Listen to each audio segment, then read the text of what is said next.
sacred journey starts here.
Anybody more effective than Melanie Stansbury? She's from here. A proud Burkenya. Helped to get more school meals for kids. And pass that grid bill. Melanie gets a job done. It's her science training. She's ready to work with President Biden to bring home jobs to New Mexico in water, broadband, and clean energy. During the pandemic, Republicans didn't do anything for our people. That's why we need Melanie in Congress. I'm Melanie Stansbury, and I approve this message because together, we got this.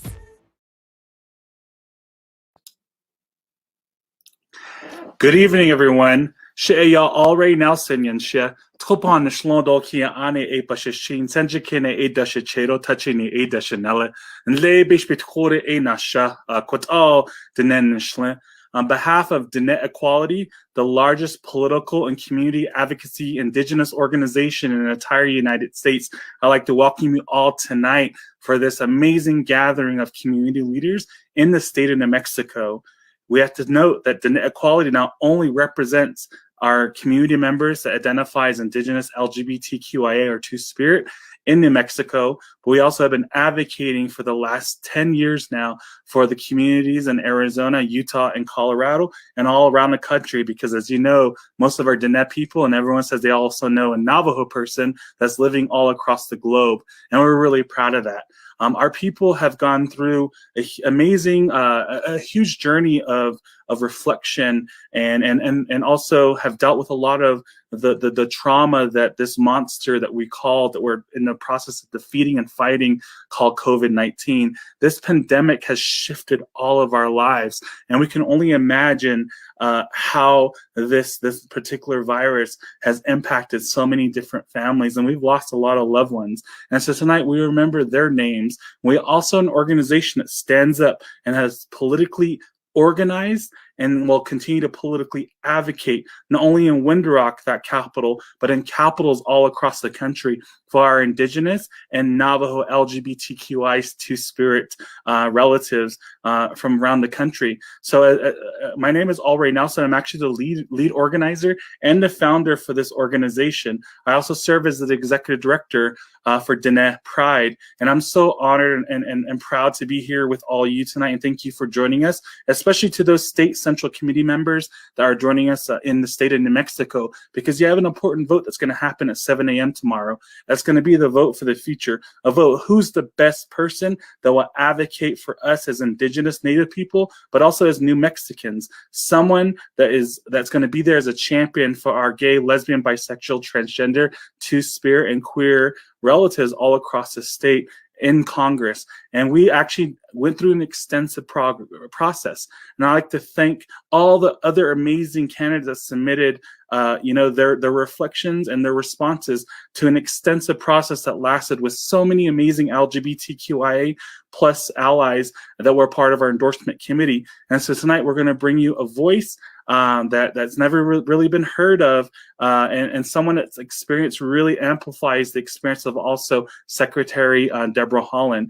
And Deb has been a close friend of mine. She's been a mentor and has been there at the forefront leading several different movements. And so I believe that the person that Diné Equality chose is the right person that will move forward and step into these huge shoes to fill, and that's for Secretary Debra Haaland. And so now I'm going to introduce an amazing community advocate and author, a professor for the University of New Mexico. She was actually the first Navajo woman to be to get her PhD in history and to be an associate professor at our great state of New Mexico's university. And so now I'd like to introduce the amazing and awesome advocate and advisor for Diné Equality, our good friend and the chairwoman of the Human Rights Commission for the Navajo Nation, the Honorable Dr. Jennifer Dinnett-Dill. Hey, Jennifer.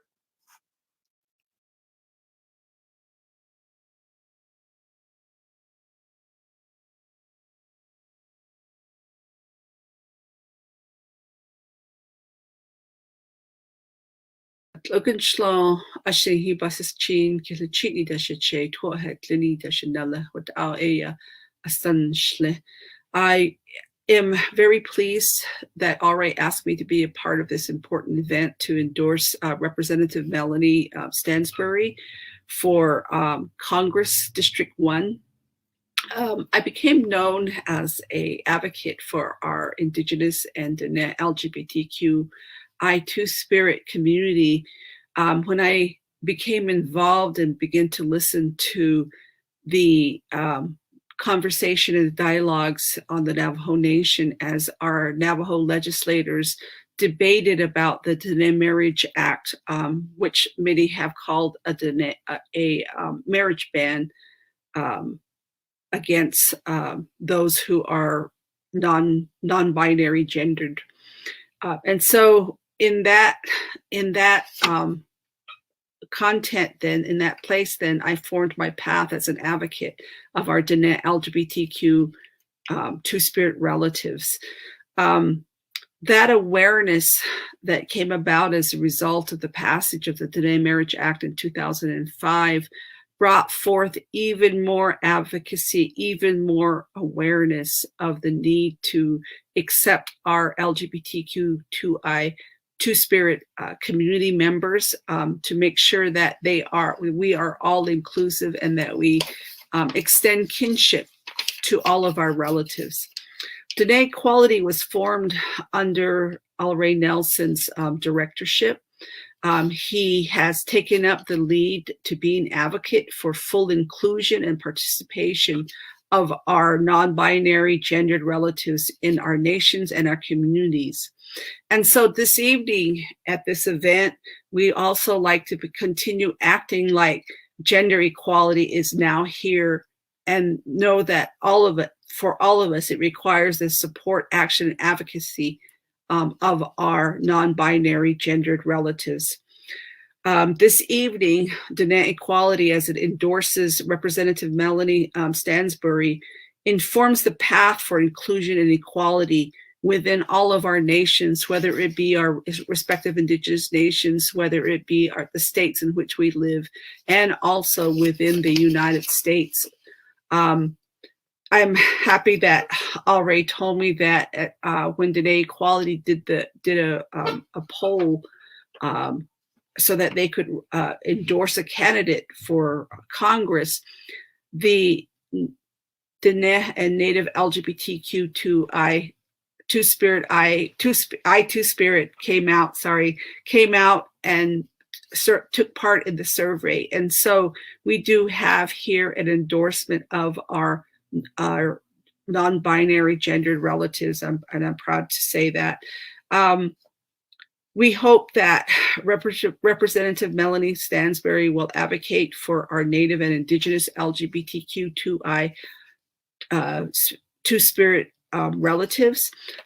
we have much to do in terms of advocacy and in terms of inclusion, and that our relatives need to have the same kinds of food security, the same kinds of housing, the same kinds of access to employment as all other New Mexicans do. And so I'm very pleased to be a part of this event, and I'll send it back over to Al Ray. Thank you. Okay, hey, thank you so much, Dr. Donatel, for that amazing welcome as our opening address. And you know, it was an extensive process. And like I said before, like I want to just say thank you to Victor Reyes, to Antoinette Lopez, and so many other individuals like Georgine, and so many good friends in this race that are proud Democrats.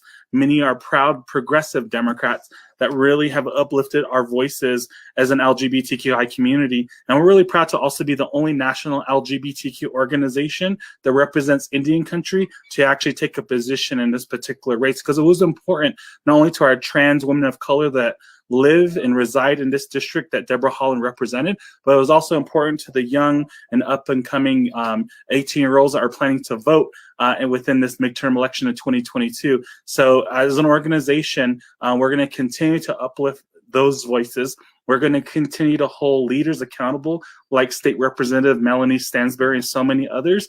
And I just like say like the best of luck, because there's the best of luck tomorrow to all the state central committee members that are going to take a historic vote to actually say, this is the person that we want in the Democratic Party that will move forward and take forward not only the agenda and the work that Secretary Debra Haaland has done, but also to be an advocate and a champion for New Mexico and this land and enchantment that we love. And so good luck with that, everyone. Prayers from the Creator sent to each and every one of you as you participate in that voting process. So now I'd like to introduce a close friend of mine, a dear friend, an amazing community leader, amazing advocate. She does a lot of amazing work also for young people across Indian country. She works as an assistant professor at the University of New Mexico and also served proudly on our endorsement committee. Our moderator tonight, my really good friend, the amazing Dr. Wendy Gray Eyes. Hey, Wendy. Hey, El Rey, thank you so much. So I want to thank you so much for the welcome. I also want to thank my colleague, Dr. Jennifer Donatel, for that beautiful opening. But I'd like to first welcome Melanie Stansbury to our conversation today. So yesterday, Melanie, after watching the candidates share their experiences and policy goals during the New Mexico DNC forum, it was very apparent to me that Diné Equality endorsed the right person for the future of New Mexico. And although all the candidates are wonderful, the reality is we can only pick one person to fill Deb Haaland's shoes. But Melanie's work for New Mexico stems from her community of Albuquerque all the way to Washington, D.C., to Washington. I can attest that she will also be a great ally for Deb Haaland, as in the past, Melanie's portfolio includes the budget for the U.S. Department of Interior. I've also seen Melanie huffing it up and down the streets of Washington, D.C. Her previous work with the Office of Management and Budget and her continuous engagement with Congress brings a really unique candidate to become a great defender of our needs in New Mexico. So her deep understandings of how Congress and one of the most critical players in policy decision making, which is the Office of Management and Budget, will surely make her a valued asset for the people of New Mexico, and especially the LGBTQIA plus community. She also comes with a deep knowledge of the funding for 574 tribes throughout the United States. But most importantly, her work under the Obama administration had transformative impacts for all of our Native communities. So most importantly, Melanie has made a commitment to support our LGBTQIA plus communities. And this evening, coming in from Albuquerque, New Mexico, we will get to know Melanie a bit more. So welcome, Melanie. All right, well, let me go ahead and get started. We have a few questions for Melanie. So let me go ahead and get started with the first one. So Melanie, tell us why our Indigenous LGBTQI plus community members should support you in Albuquerque for this election and into the future. Well, thank you so much for having me on tonight. And I have to tell you, I am so beyond honored to be endorsed by Diné Equality. When Alray called me on Saturday night, I literally sat at my kitchen table and I cried my eyes out. I was so touched. So I want to say thank you to everyone that was involved, and thank you for the tremendous honor and trust and support. It's really, I'm beyond honored. One of the things that I really want to say is that I think that Congresswoman, now Secretary Deb Haaland, has been an unparalleled leader in lifting up and holding forward and really defending the rights and issues and centering the voices of LGBTQIA plus two-spirited people in Congress, using her platform to really center the stories and issues that are really important. And I hope to do the same. I think that, one of the most important things you can do as a congressperson is not only, of course, pass policies, and we need to do things like pass the Equality Act, but really center the voices and lift up the voices and experiences of people and make those issues front and center. So that is really one of the things that I am really, really dedicated to doing.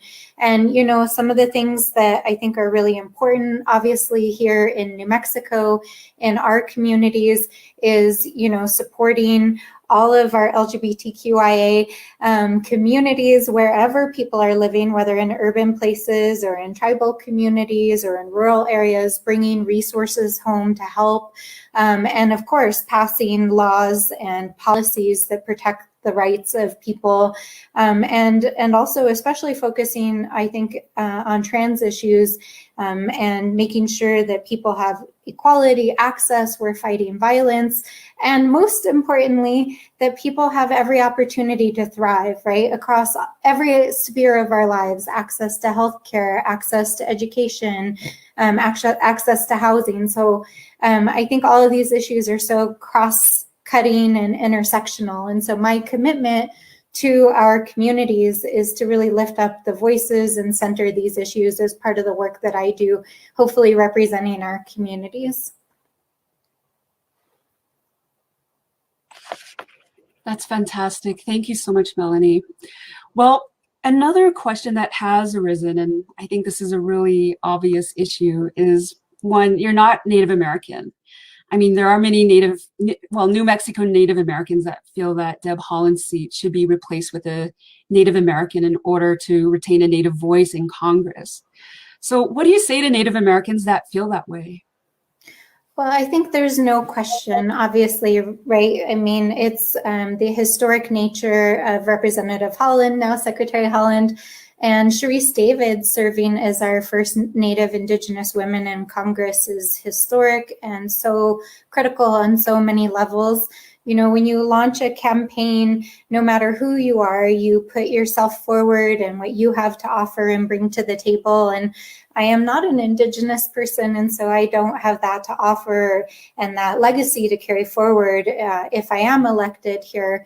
But what I do have is the lifetime of experiences of having grown up in our community here in Albuquerque. I was actually born in Farmington, and I've worked in Native American affairs and tribal policy and tribal economic development for many, many years. And so I'm very familiar with and have worked in very many communities. And as you were mentioning in your introduction, at the national level, I had the extraordinary opportunity during the Obama administration. I worked with a lot of our staff in the White House who worked on tribal affairs and directly with the Department of Interior and many of the programs. And I got to travel all over the country, and I got to work with tribal leaders all over the country, from New Mexico to Northern Alaska to Florida. I've worked with tribes and tribal governments all over the country. And so I have had that experience, and I'm hoping to carry forward that experience as I hopefully come to represent our communities in Congress. All right. Well, thank you for responding to that. I know that was a really tough question. Yeah. We have a few more questions. So share a personal experience and any actions you took to protect our two-spirit lesbian, gay, bisexual, transgender, and queer individuals, couples, and families from discrimination. So. Well, one of the things this last session, we just finished our 60-day session.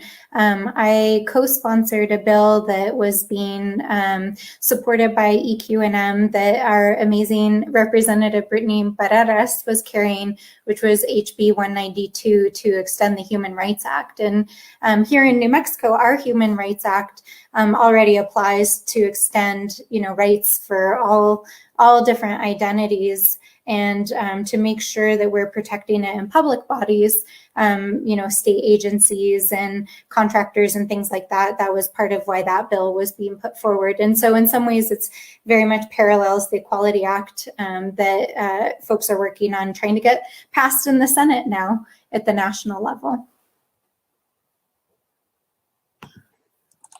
Got it. Well, thank you so much for all that hard work. So it's obvious you've done so much for the communities, but I guess the next question that we have is going back to some of your top priorities for New Mexico. What are some of your top New Mexico issues that are priorities for you that you intend to address while you're in Congress? Yeah, the issues that are so critical, I think, for so many of our communities are really, around the fundamental things that our communities need to thrive.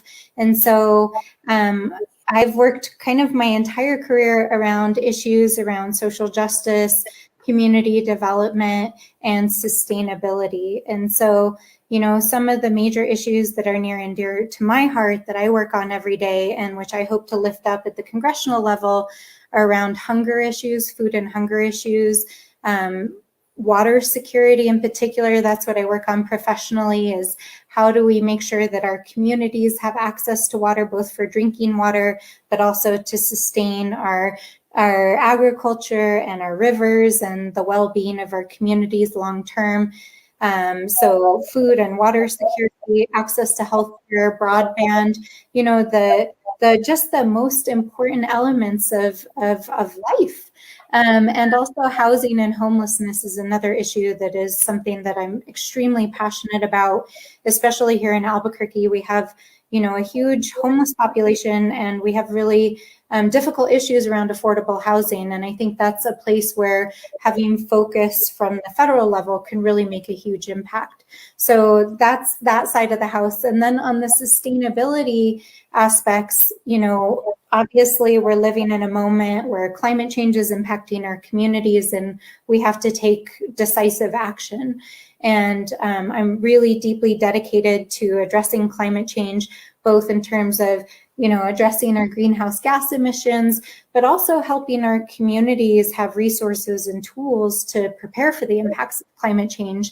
Because we're already seeing this, for example, in our rivers and the availability of water with the droughts that are coming and the big fires. And so I would like to work to help bring more federal resources home, to help improve our water infrastructure, to help reforest, to help tribal communities prepare for and take actions to improve, the resilience of lands long term, and agriculture and all those things. And then I think one of the things that we really have to talk about is how do we help our economy transition as well, and especially in a state like New Mexico, where so many jobs are dependent on the fossil fuel industry.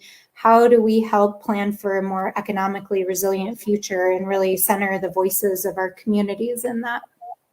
So those are some of the things that I'm passionate about, and things that I'm hoping, if I'm elected, to go to Congress to help champion, to bring resources, tools, and support back to our communities to do that work. Fantastic. Well, I can see why the Sierra Club endorsed you. So congratulations on that, by the way. Yeah. Well, we're going to go back to Washington, D.C. So one thing is, we recognize that freshman congresswomen and congressmen have a learning curve when they enter Congress. So with your past experience, how will your background avoid that freshman learning curve? Yeah, well, so I worked on Capitol Hill for 2.5 years, and I have to say that it really does take you like 18 months to even figure out what is going on. And it's interesting because both the Senate and the House are even very different from each other in terms of procedures, the players, how legislation moves through the process. But I think that one of the things that I bring to the table is that having worked in Washington and worked on Capitol Hill, I have a good understanding of like how you draft legislation, how you make sure it gets introduced and move through the process in a timely manner. And then especially, and I think this is the most critical part, as we have such a narrow majority in the House and split in the Senate, is how do you actually get stuff passed? And so having worked in the Senate, I've seen firsthand, my job working on the committee was to help put those packages together and negotiate those packages. And a lot of it is, bringing together coalitions of different members and putting issues together and then getting it all put together as a big package that you can get through the process. So I think that that's a really important thing. And then I really want to highlight the budget. Because, a lot of people don't have experience working directly on the budget. And that's where the rubber really hits the road, because you can pass all the legislation you want, but if agencies don't have the resources and the infrastructure to actually do it, you might not actually see that change on the ground. And so one of the things that I'm a budget nerd, so I'm very much looking forward to having the opportunity to work on the federal budget and help craft policies that actually bring resources home to help our communities. That's really great to hear. And I know earlier I mentioned that part of your portfolio includes the U.S. Department of Interior. So, with your position entering as a congresswoman, I think you would fall in lockstep with some of the initiatives that Deb Haaland had initiated, but also to be a really great ally for her within Congress. But, the bridge that would tie you two together is that budget. So working on both sides would be a really great, valuable asset for her. So I'm looking forward to that. So one of the other questions that came from our community is related to COVID. So the Navajo Nation had more COVID-19 cases per capita than anywhere in the United States around this time last year. So as an ally and as an advocate, how would you support marginalized, vulnerable Native communities during this ongoing pandemic? Yeah. I think the first thing I would like to say is just to send my heart and my spirit to everyone who has suffered over the last year, and especially to anyone who has lost a loved one, because I think, the tragedies and the difficulties of the last year have really weighed so heavy on our communities. And so my heart really goes out to everyone. Over the last year, one of the things that I've spent a lot of my time working on is I helped to convene a statewide food and hunger work group. And that work group includes people all across our state and our communities and tribal communities. It's our food banks and food pantries, farmers of all different scales, commercial and even very small people who are also doing farming for cultural reasons. It includes state and tribal agencies. And we had been meeting before the pandemic, but when the pandemic hit, because we had already kind of established this community of people who was talking about the food system and how do we reconnect our agricultural production back to our food system and work on hunger issues, that working group really became a place for us to help address and bring emergency relief to communities that were struggling at the beginning of the pandemic with food shortages and also with water emergencies. So one of the things that working group did was also set up a philanthropy working group. We helped to set up a fund through the New Mexico Foundation called the Native American Relief Fund. And we worked with the Navajo Hopi COVID Relief Fund, which is this amazing mutual aid association that got set up to really kind of connect the dots of like, okay, how do we get food from our farmers, get it into the food distribution system through our food banks and food pantries, and then work with the mutual aid organizations to actually get it distributed on the ground. And also working with the state to, and also with local authorities to help get water out to homes where people were unable to go water hauling because the chapter houses were shut down in some of the eastern chapters. So a lot of my time over the last year was actually spent helping to coordinate a lot of, that emergency relief. And I mean, I think it was a huge eye opener for so many people that didn't realize how many families are vulnerable. They're resilient, but they're vulnerable, right? Because they don't have access to broadband. People don't have access to safe drinking water at their homes, and they have to travel quite a long way. And so I think the next chapter, the next question that emerges from all of this is like, we've had this huge humanitarian crisis. We're still, helping people on the ground, but how do we fix these broken structural things going forward? And how do we have the political courage and strength and fortitude to prioritize these issues when they haven't been prioritized in the past?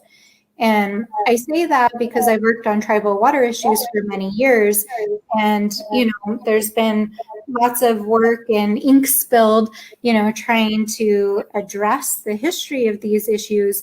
But where's the money? Where's the infrastructure? Why have we not gotten there and actually, met the needs of thousands, for example, of households where people still do not have piped drinking water? And I think it takes political courage and somebody who's going to prioritize that to really get that done.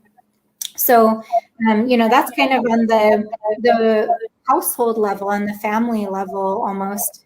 We need many leaders who are going to prioritize water infrastructure, addressing our food issues, addressing broadband, and bringing resources home. But I think, part of our job as officials is also to engage in that nation-to-nation relationship with our tribes and Pueblo nations, and to work with them to identify, well, what are the priorities? How do we get resources there? How do we get resources on the ground? And how do we make sure that those needs are being met? So my commitment is both to work on the structural issues and prioritize those issues, and to obviously work in a nation-to-nation manner with our tribes and Pueblo nations to make sure that needs are getting met on the ground. Excellent. Yes, I agree that we do have to do this together with our Pueblo brothers and sisters as well. So, well, the next question that we have from our community is, what does the Missing and Murdered Indigenous Women movement mean to you? And how have you uplifted this work? Yeah, when I was in Washington, D.C., I was actually working at OMB in 2013 when the Violence Against Women Act was reauthorized. And there was, significant provisions in that bill that were meant to also address violence in Indigenous communities as well. And I will never forget, it was actually one of the most impactful things that I got to do when I was in Washington, was actually to attend the signing of President Obama actually signing that. And he did it at the Department of Interior. And I believe it was during one of the Tribal Nations conferences. I remember a lot of tribal leaders being there. And, working on these issues, I think as a woman and in our communities, it's such a difficult issue. New Mexico faces amongst the highest rates of missing and murdered Indigenous women and relatives, including LGBTQ and especially trans people. And so in 2019, my colleague Andrea Romero, who's a state house representative from Santa Fe, brought forward a bill to create a missing and murdered Indigenous women task force here in New Mexico. And myself and Representative Derek Lente and Wanda Johnson signed on to that bill. And this last year, we had a bill during this session to reauthorize the task force. So I've been following the work of the task force very closely over the last several years. And it's these issues are so systemic. They're multi-generational. How do you address like the underlying causes of why, Indigenous women and LGBTQ people face violence is like rooted in history, right? But at the same time, it's a public safety emergency. So there's like the urgency to figure out how do we work cross-jurisdictionally? How do we make sure there's accountability in public safety?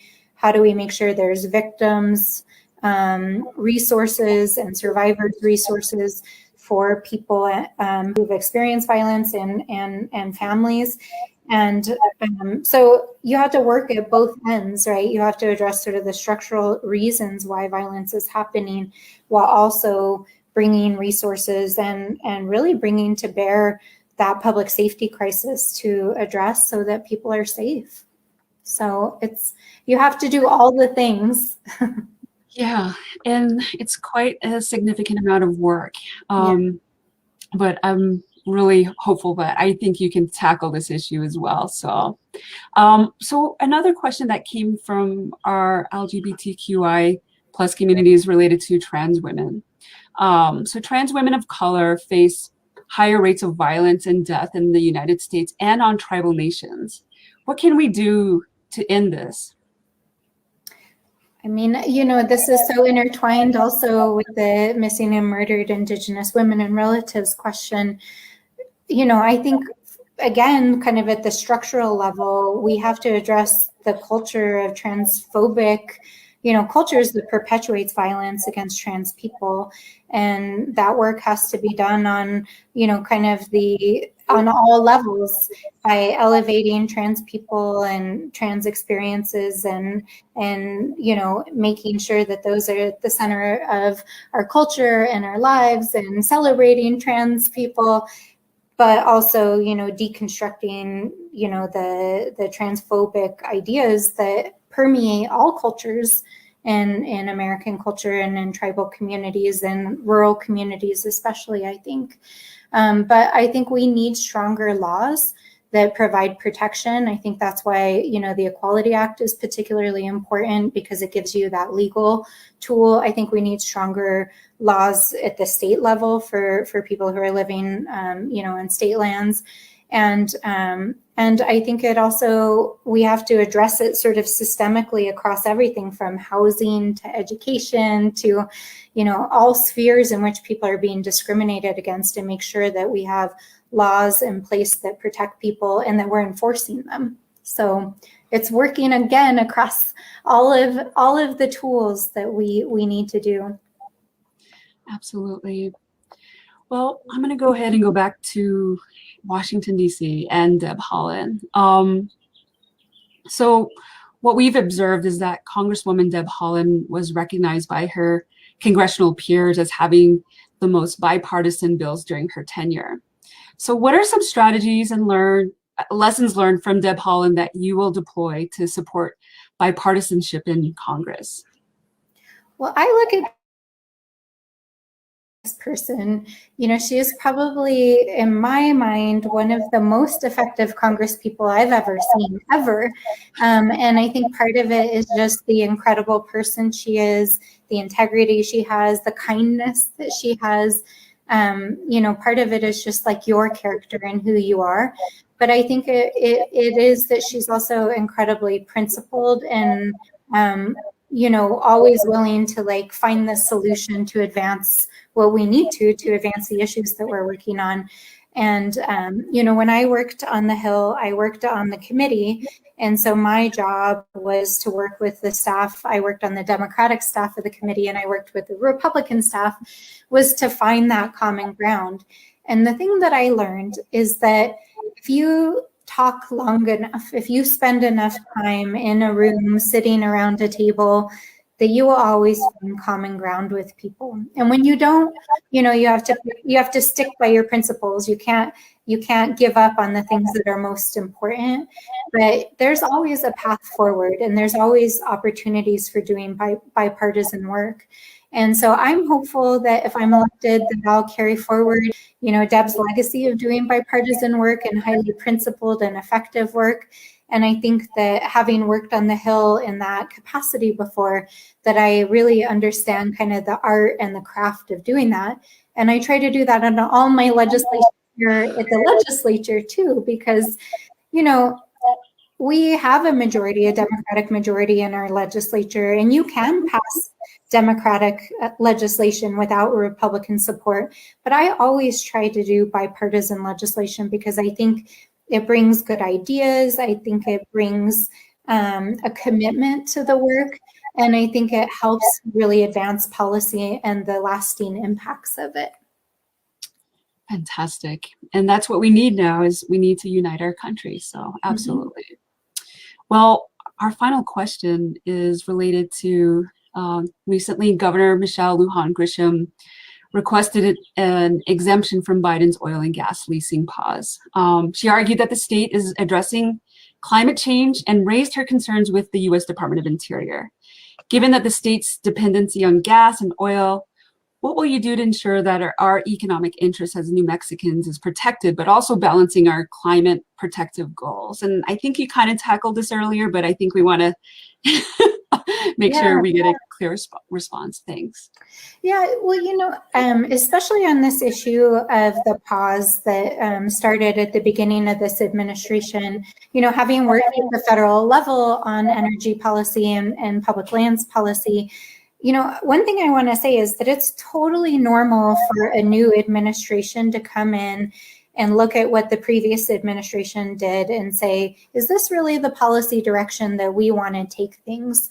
And I think that, one of the things that people really need to be aware of is that during the final, especially year or two of the Trump administration, there was a bit of a bonanza going on in terms of lease sales on public lands. And a lot of the 5-year plans for oil and gas had been revised. And so it's critical for all kinds of reasons that we take a pause, look at what they were doing and say, is this right for climate policy? Is this right for public lands policy? Is this right for the economy? There's all kinds of reasons to take a pause. So I actually fully support the pause, and I don't think that it is appropriate to exempt New Mexico because we have, lands here in the state that may be sensitive, that need to be evaluated, and I think that's really important. So that's where I stand on those issues. But I think, on the bigger picture, we really, I think as a country and in partnership with our tribal nations, have to take a hard look and say, how are we going to address global climate change and reduce our carbon footprint? How are we going to protect our land, which is everything, right? Like everything is tied to the land and to the water. And then how do we transition our economy to a more sustainable and just and resilient economy? So I think, this goes back to some of the things I was saying earlier, is we have to address it on all of those fronts. So, I do think we have to be collaborative and across all jurisdictions to say, how do we address our greenhouse gas footprints? I think we have to really address these issues around resilience and how we prepare our communities for climate change. And then we have to really, as I was saying earlier, take seriously the kind of long-term, even multi-generational question of what's next for our communities, right? For the last 100 years or the last 50 years, we have communities across our state that have, been involved in oil and gas, or they've been involved in coal mining or other extractive industries. And those are important jobs in those communities. My own mom and dad both worked in the fossil fuels industry. My dad was a welder in the oil fields. My mom worked at the San Juan power plant up in near Fruitland that's closing down soon. So, we can't take any of that for granted. And I think part of how we address this issue long term is by bringing resources, economic planning, tools, and really helping communities convene themselves and say, what's the next chapter for us? What can we imagine? And for me, that's also like a very joyful thing too. It's not just like, how do we replace the job? The question is, how do we reimagine our economic futures in ways that are more environmentally sustainable, culturally affirming, and will give our children and grandchildren the whatever future we can imagine. So those are some of my thoughts on all of that. Wonderful. Thank you so much, Melanie. And I agree. I think reimagining a future and ensuring that our voices are part of the conversation in terms of reimagining the future is definitely really important. So I'm very grateful for your time. And I know that you've got a few more steps along the way, but Navajo Equality does support you 100%. So we're really looking forward to seeing you push this forward to the next step. But thank you. I will now hand it off to El Ray. There you go, El Ray.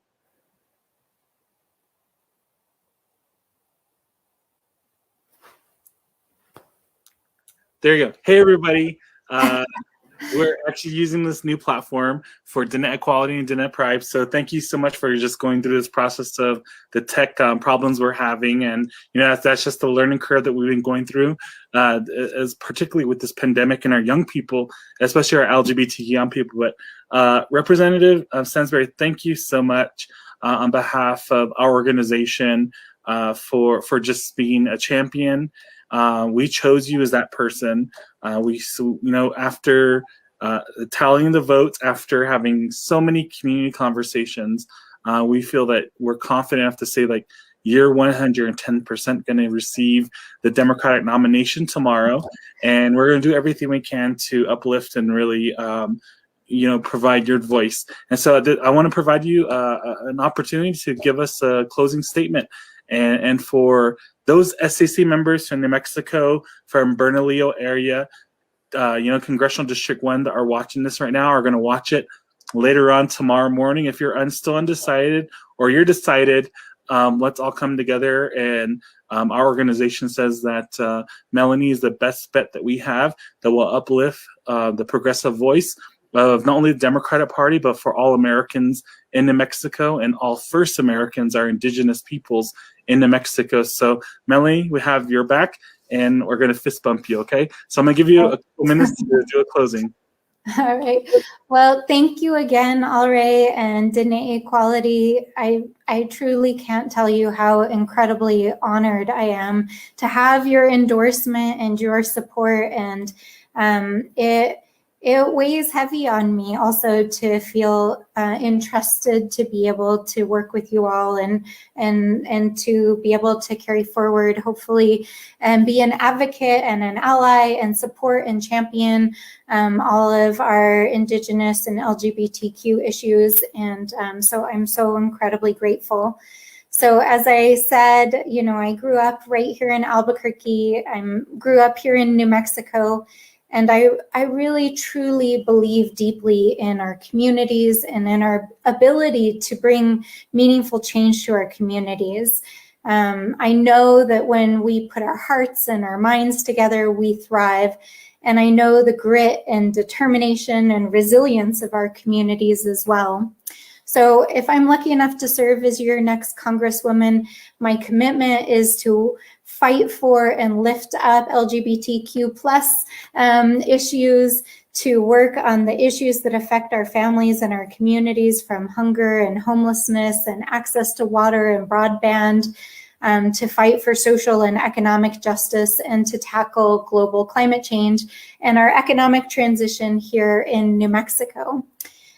I will fight for the dignity of our people. I will work to champion our issues every single day. And I believe that the moment that we're living in doesn't just demand that we have another representative, but really somebody who will fight for transformational change and help reimagine a completely different future, one that is more just Tradition. and more resilient for our future generations. And so at the end of the day, it's up to all of us, and we have to do that work. And that's why it's critical that we elect somebody who is going to fight for and advocate for our communities, that will be able to bring resources home to our communities, that will lift up the voices of all of the different peoples that live across New Mexico and across CD1 and across our country, and that will fight every single day for our communities. And that's my promise and commitment to all of you. And again, I am so incredibly grateful for your endorsement and support, and I really, really look forward to working with you.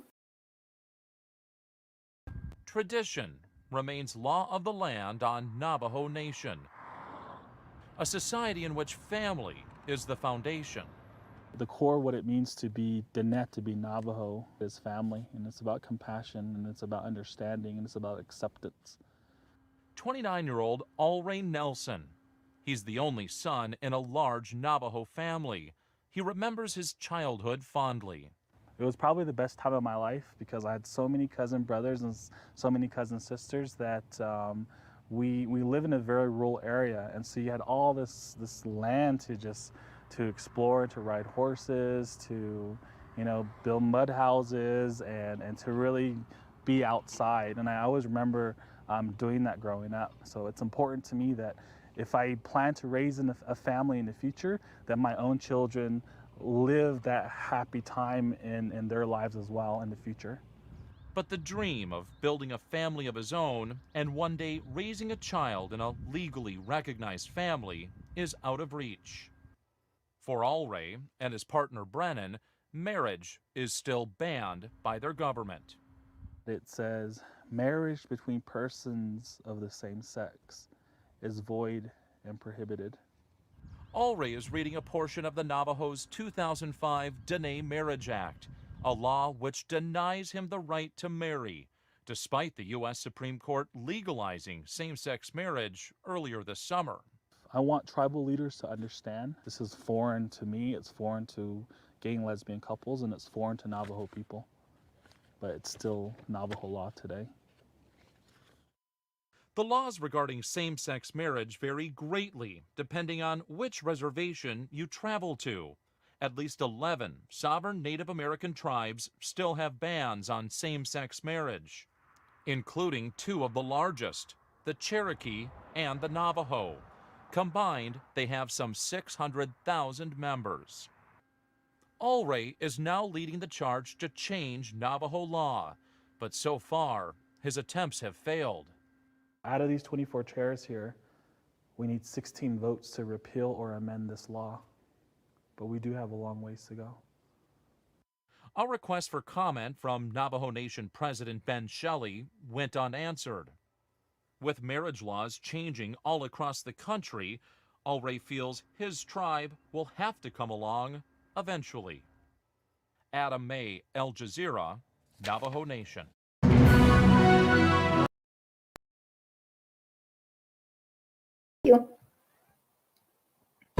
The sacred journey starts here.